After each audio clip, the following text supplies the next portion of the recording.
ये बहुत ही महत्वपूर्ण मुद्दा है। धार्मिक स्वतंत्रता की बात भारत में खूब होती है। ओवैसी साहब भी करते हैं, केजरीवाल भी करते हैं, राष्ट्रवादी भी करते हैं, समाजवादी भी करते हैं, वामपंथी भी करते हैं। लेकिन इस देश में सबसे ज़्यादा जो झूठ परोसा जाता है वो आर्टिकल 25 के नाम पे, धार्मिक स्वतंत्रता के नाम पे परोसा जाता है। मेरे हाथ में ये संविधान है और संविधान का आर्टिकल 25 क्या कहता है? Subject to public order, morality and health. मतलब धार्मिक स्वतंत्रता तो बाद में आएगी, उसके पहले ही आर्टिकल 25 में 3 लिमिट बता दी गई। क्या क्या 3 लिमिट? पहली लिमिट, अपनी जो आपकी धार्मिक स्वतंत्रता है उसके द्वारा पब्लिक ऑर्डर डिस्टर्ब नहीं होना चाहिए। दूसरा, आपकी धार्मिक स्वतंत्रता इमोरल नहीं होना चाहिए, अनैतिक नहीं होना चाहिए, मोरालिटी के खिलाफ नहीं होना चाहिए। और तीसरा इसमें लिखा हुआ हेल्थ, धार्मिक स्वतंत्रता की आड़ में आप किसी की हेल्थ खराब नहीं करेंगे। और इसमें केवल ये नहीं लिखा कि केवल आप इंसान की हेल्थ नहीं खराब करेंगे, इसमें हेल्थ लिखा हुआ है, इसका मतलब आप जानवर की भी हेल्थ खराब नहीं कर सकते धार्मिक स्वतंत्रता की आड़ में। अब लेकिन मुस्लिम पर्सनल लॉ बोर्ड वाले भी कहते हैं हमको जी धार्मिक स्वतंत्रता है। वो कहते हैं जी हमको ट्रिपल तलाक की धार्मिक स्वतंत्रता है, हमको हलाला करने की स्वतंत्रता है, हमको मुताह करने की स्वतंत्रता है, हमको मिस्यार करने की स्वतंत्रता है, चाची मामी से निकाह करने की स्वतंत्रता है, बहुविवाह करने की स्वतंत्रता है। उनका अलग इंटरप्रिटेशन है। ओवैसी साहब कहते हैं जी हमें आर्टिकल 25 मिला हुआ है, हम तो कुछ भी कर सकते हैं, हम तो 20-20 लाउड स्पीकर लगा के चिल्ला के अजान कर सकते हैं। उनका अलग अपनी व्याख्या। हालांकि वो पढ़े लिखे हैं, वो जानते हैं, वो ऐसे ही पढ़े लिखे हैं, ला किए हुए हैं, बैरिस्टर हैं और उनको पता है कि एक्चुअल में आर्टिकल 25 क्या है। इस आर्टिकल 25 को पढ़ने के लिए आपको संविधान सभा की बहस पढ़ना पड़ेगा कि जब ये संविधान में आ रहा था तो उस समय क्या क्या दलीलें दी गई थी। संविधान सभा में बहुत साफ साफ कहा गया कि इस देश में लोगों को अपने धार्मिक धर्म को पालन करने का अधिकार है। अब बहुत खास तौर पे समझिए, धर्म को पालन करने का अधिकार है, धर्म के प्रचार प्रसार करने का अधिकार है, लेकिन अधर्म का नहीं। धर्म और अधर्म में बहुत जमीन आसमान का अंतर है।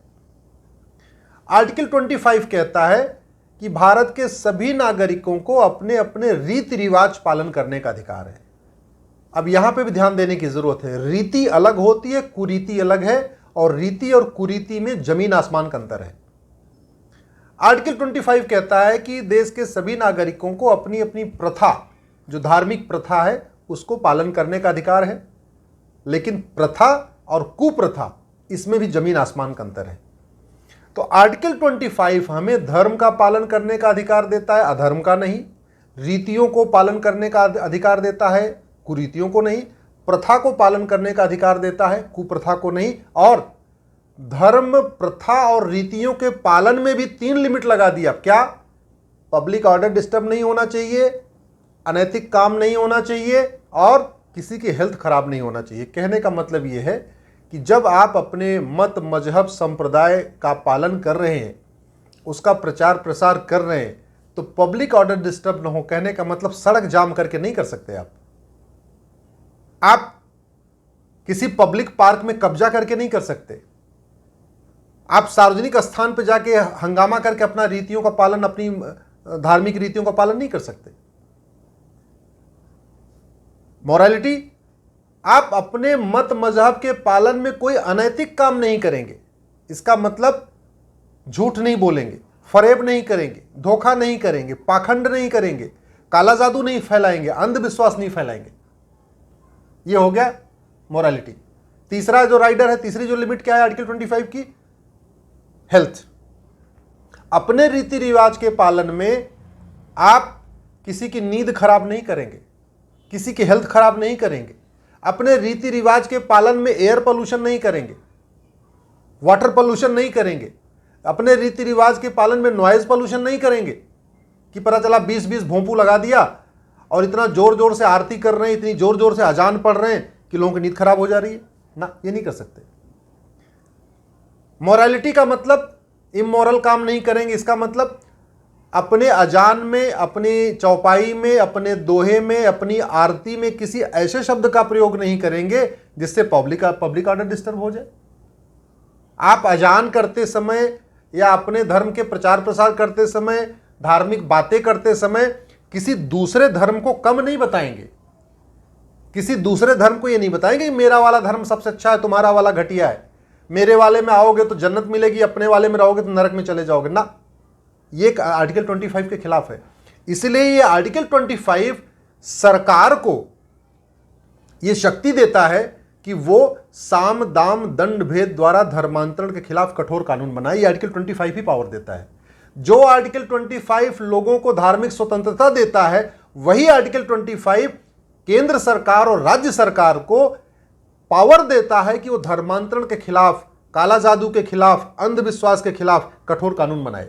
कुछ राज्यों ने बनाया है, कुछ राज्यों ने काला जादू के खिलाफ बनाया, कुछ राज्यों ने डायन प्रथा के खिलाफ कानून बनाया है, कुछ राज्यों ने अंधविश्वास के खिलाफ कठोर कानून बनाया है, कुछ राज्यों ने साम दाम दंड भेद के द्वारा कानून बनाया है। लेकिन कुछ राज्यों ने बनाया, सबने नहीं बनाया। मेरा यह कहना है, साम दाम दंड भेद द्वारा धर्मांतरण राष्ट्रीय समस्या है, तो समाधान भी इसका राष्ट्रीय स्तर पर होना चाहिए। यह संविधान का आर्टिकल 25 पूरे देश में लागू होता है, इसलिए राज्यों के द्वारा धर्मांतरण के खिलाफ कठोर कानून बनाना पर्याप्त नहीं है।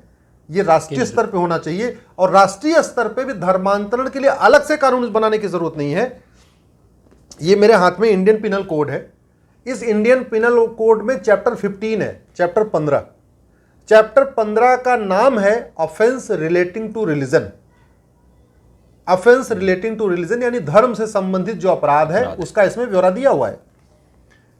इसी में आर्टिकल 298 के बाद 298A जोड़ दिया जाए, एक अलग से सेक्शन जोड़ दिया जाए, और उसमें यह कह दिया जाए कि भाई धोखा दे के, काला जादू दिखा के, अंधविश्वास फैला के, फरेब करके, डरा के, पैसे की लालच दे के अगर आप धर्मांतरण करोगे तो आपके खिलाफ कानून या आपको धारा लगेगी।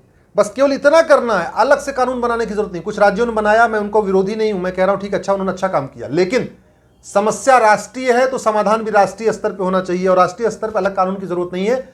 इसी आर्टिकल, इसी इंडियन पिनल कोड के चैप्टर 15 में एक अलग से धारा जोड़ने की जरूरत है। 298 के बाद 298A जोड़ दिया जाए, धर्मांतरण पूरे देश में अपराध हो जाएगा। फिर ये जो आर्टिकल 25 है, ये कहता है अपने धार्मिक रीति रिवाज में आप किसी भी तरीके का अनैतिक काम नहीं करेंगे। झूठ बोल के शादी करना, झूठ बोल के निकाह करना, धोखा दे के निकाह करना, अपनी पहचान छुपा के विवाह निकाह करना, अपना हुलिया बदल के निकाह करना, हिंदू से मुस्लिम बता के निकाह करना, यह आर्टिकल 25 के खिलाफ है। बिल्कुल। अब इसका समाधान क्या है? इसका समाधान भी हमारे इंडियन पिनल कोड में है। इंडियन पिनल कोड के सेक्शन 493 में लिखा हुआ है कि धोखे से विवाह करने पे 10 साल की सजा होगी। लेकिन यह चूंकि 150 साल पुरानी है, उस समय उतना ख्याल नहीं आया, इसलिए मैं कह रहा हूं बार बार, एक तो हमें नई इंडियन पिनल कोड की जरूरत है। ये पुरानी वाली 150 साल पुरानी बेकार हो चुकी है, ये आज की डेट में बिल्कुल काम नहीं कर रही है। एक नई इंडियन पिनल कोड बने, और जिस तरीके से इसमें 493 में लिखा हुआ है धोखे से विवाह करने पे 10 साल सजा होगी, उसमें धोखा को डिफाइन कर दिया जाए। बस जी, केवल धोखे को डिफाइन कर दें कि धोखे का मतलब पहचान छुपाना, धोखे का मतलब हुलिया बदलना, धोखे का मतलब हिंदू से मुस्लिम बताना, धोखे का मतलब अपने पता गलत बताना, धोखे का मतलब अपना धर्म गलत बताना, इसको धोखा कहते हैं। इंटरप्रिटेशन हो जाएगी, ऑटोमेटिकली सबको 10 साल की सजा होगी। तो आर्टिकल 25 धार्मिक स्वतंत्रता देता है, अधर्म की स्वतंत्रता नहीं देता। आर्टिकल 25 प्रथा की स्वतंत्रता देता है, कुप्रथा की स्वतंत्रता नहीं देता। आर्टिकल 25 रीतियों को पालन करने की स्वतंत्रता देता है, कुरीतियों को पालन करने की स्वतंत्रता नहीं देता। आर्टिकल 25 धार्मिक रीति रिवाज से विवाह करने की स्वतंत्रता देता है, झूठ बोल के, पाखंड करके, धोखा दे के, पहचान छुपा के विवाह करने, निकाह करने, शादी करने की इजाजत बिल्कुल नहीं देता। इसलिए अब समय आ गया है कि संविधान के आर्टिकल 25 को एक्चुअली इंप्लीमेंट किया जाए। राष्ट्रीय स्तर पे एक इंडियन पिनल कोड नई बने, उसी में एक धारा जोड़ा जाए धर्मांतरण के लिए, साम दाम दंड भेद द्वारा धर्मांतरण के खिलाफ एक धारा बने। एक धारा उसी में जोड़ा जाए, झूठ बोल के, धोखा दे के, पहचान छुपा के जो निकाह किया जाता है, विवाह किया जाता है, उसके लिए भी एक धारा बने, तब जाके ये आर्टिकल 25 एक्चुअल में होगा। नहीं तो इस आर्टिकल 25 के आड़ में एक तो झूठ चलता रहेगा, फरेब चलता रहेगा। आर्टिकल 25 के आड़ में लोग 20-20 लाउड स्पीकर लगा लेंगे अपने धार्मिक स्थानों के ऊपर, लोगों का कान फोड़ते रहेंगे, लोगों को नींद खराब करते रहेंगे, लोगों को आने जाने में डिस्टर्ब करते रहेंगे। आप जरा कल्पना करिए, अभी मार्च का महीना आने वाला है जी, सारे एग्जाम शुरू हो जाएंगे, सारे 8वीं 9वीं 10वीं 11वीं 12वीं सारे बच्चों के एग्जाम शुरू हो जाते हैं जी। सुबह बच्चों को 5 बजे उठ के पढ़ने का टाइम होता है, उनको अपनी तैयारी करनी है। लेकिन क्या होता है, तैयारी कैसे करें, इतना जोर जोर से 20-20 भोंपू लगा दिया जाता है, लाउड स्पीकर इतना तेज तेज चिल्लाया जाता है कि 2 किलोमीटर दूर जो बच्चे हैं उनको भी पढ़ना मुश्किल हो जाता है। मेरे घर से 2-1.5 किलोमीटर दूर से इतनी आवाज़ आती है सुबह 5 बजे कि यहाँ पढ़ना मुश्किल हो जाएगा। आप कल्पना करिए कि जहाँ वो भोंपू बज रहा है, जहाँ वो 20 लाउड स्पीकर बज रहा है, उसके 500 मीटर के एरिया में बच्चे कहाँ से पढ़ेंगे। भैया आर्टिकल 25 आपको नॉइज पोल्यूशन का अधिकार नहीं देता। आप आर्टिकल 25 आपको शांति से अपने धर्म का पालन करने का अधिकार देता है। भोंपू बजा के चिल्ला चिल्ला के कान फोड़ू, आपको लोगों को डिस्टर्ब करके जो है ये आपकी इजाज़त नहीं देता। आर्टिकल 25 ये नहीं कहता सुबह सुबह आप सबकी नींद खराब कर दो। आर्टिकल 25 ये नहीं कहता कि अपने आप रीतियों के पालन में दूसरों को परेशान कर दो। और वैसे भी ये जो लाउड स्पीकर है ये कब बना, 200-250 साल पहले। और धर्म और मजहब कितने पुराने चल रहे भाई, 2000 साल से तो क्रिश्चियनिटी चल रही, 2000 साल हो गए तकरीबन। इस्लाम जो है 1400 साल हो गए। सनातन धर्म भगवान जाने कब से चल रहा है। तो लाउड स्पीकर का धर्म से, लाउड स्पीकर का ना हिंदू धर्म से कोई संबंध है, ना लाउड स्पीकर का इस्लाम से कोई संबंध है, ना लाउड स्पीकर का किसी भी धर्म से कोई संबंध नहीं। और ऊपर वाला बहरा भी नहीं है कि उसको सुनाई नहीं पड़ता। अरे वो तो आत्मा के मन की बात जानता है, तो उसको इतना तेज तेज चिल्ला चिल्ला के बताने की जरूरत ही नहीं है। आप मन में सोचिए, मन में ध्यान करिए, तब भी ऊपर वाले को समझ में आ जाएगा। तो मेरा ये आर्टिकल 25 पाखंड का भी विरोधी है। आर्टिकल 25 कहता पाखंड मत करो, धर्म का पालन करो, पाखंड का पालन मत करो। आर्टिकल 25 कहता है आप वास्तव में सीधे सीधे भगवान से कनेक्ट हो, भगवान का प्रचार प्रसार करो, अपने खुदा का प्रचार प्रसार करो, अपने अल्लाह की इबादत करो, लेकिन काला जादू मत फैलाओ, अंधविश्वास मत फैलाओ। ये मत बताओ कि एक बार यहां आ जाओगे तुम्हारा कैंसर ठीक हो जाएगा।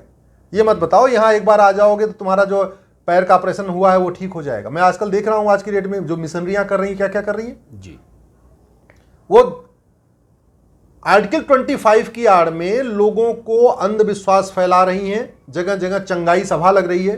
कितने लोग चंगा होते हैं मुझे तो आज तक कोई नहीं पता चला, लेकिन हाँ, पैसा दे के वहां सामने ला के वीडियो बनवा देते हैं, जी चंगा हो गए, चंगा हो गए, चंगा हो गए। कोई चंगा पंगा नहीं होता है, केवल आर्टिकल 25 की धज्जियां उड़ाई जा रही हैं। इसलिए मैं, आप लोग जो देख रहे हैं, मैं आपसे निवेदन करता हूं, आपने इतनी देर में आर्टिकल 25 को समझ लिया है, आप इस वीडियो को ज़्यादा से ज़्यादा फॉरवर्ड करिए, अपने अपने सांसदों को, विधायकों को टैग करके ट्वीट करिए। आप हमको भी टैग करिए, मैं अब आपका रिट्वीट करूंगा, आपको लाइक करके रिट्वीट करूंगा, जिससे आपके सांसदों को भी पता चले। लेकिन जो धार्मिक स्वतंत्रता की आड़ में ये पाखंड चल रहा है, काला जादू चल रहा है, अंधविश्वास फैलाया जा रहा है, धर्मांतरण किया जा रहा है, इसके खिलाफ आप लोग खड़े होइए। ये हमारी सनातन संस्कृति के खिलाफ है, ये संविधान के खिलाफ है। अगर ये देश संविधान से चल रहा है और संविधान का आर्टिकल 25 कहता है कि रीतियों की इजाजत है, कुरीतियों की नहीं, प्रथा की इजाजत है, कुप्रथा की नहीं, धर्म की इजाजत है, अधर्म की नहीं, पाखंड की इजाजत नहीं है, ईमानदारी से अपना काम करिए, तो आप लोग कुरीतियों के, कुप्रथा के, पाखंड के, काला जादू के, अंधविश्वास के खिलाफ खड़े होइए। अपने सांसद से कहिए इसके खिलाफ संसद में आवाज उठाएं, कानून बनाएं, क्योंकि सांसदों की जो प्राइमरी ड्यूटी है, विधायकों की जो प्राइमरी ड्यूटी है वो कानून बनाना। बाकी पार्क में वो फीता काटें, जिमखाना में फीता काटें, किसी जो है होटल का फीता काटें, वो सब उनकी सेकेंडरी ड्यूटी है। प्राइमरी ड्यूटी सांसद की, विधायक की होती है कानून बनाना। उनको जो वेतन भत्ता, गाड़ी और बंगला मिलता है वो भाषण देने के लिए नहीं, फीता काटने के लिए नहीं, वेतन भत्ता, गाड़ी बंगला मिलता है उनको अच्छे अच्छे कानून बनाने के लिए, इस संविधान को 100% इंप्लीमेंट करने के लिए।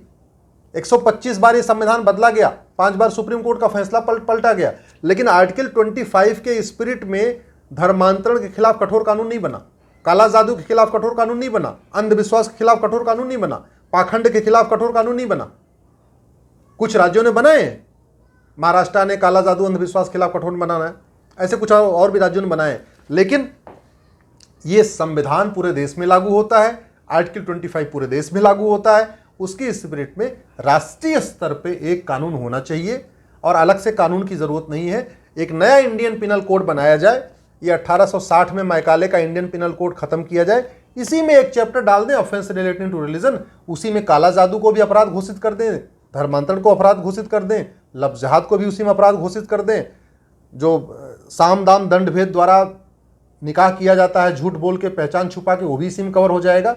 अलग अलग कानून नहीं चाहिए, कानूनों का मकर जाल नहीं चाहिए, बल्कि एक चाहिए one nation one Indian penal code, उसी में सारे अपराध उसी में कवर हो जाएंगे। तो मुझे लगता है कि आर्टिकल 25 की जो स्पिरिट है, जिसलिए संविधान में आया, जो बाबा साहब कहते थे या बाकी संविधान निर्माता कहते थे आर्टिकल 25 के बारे में, वो तब जाके लागू हो पाएगा।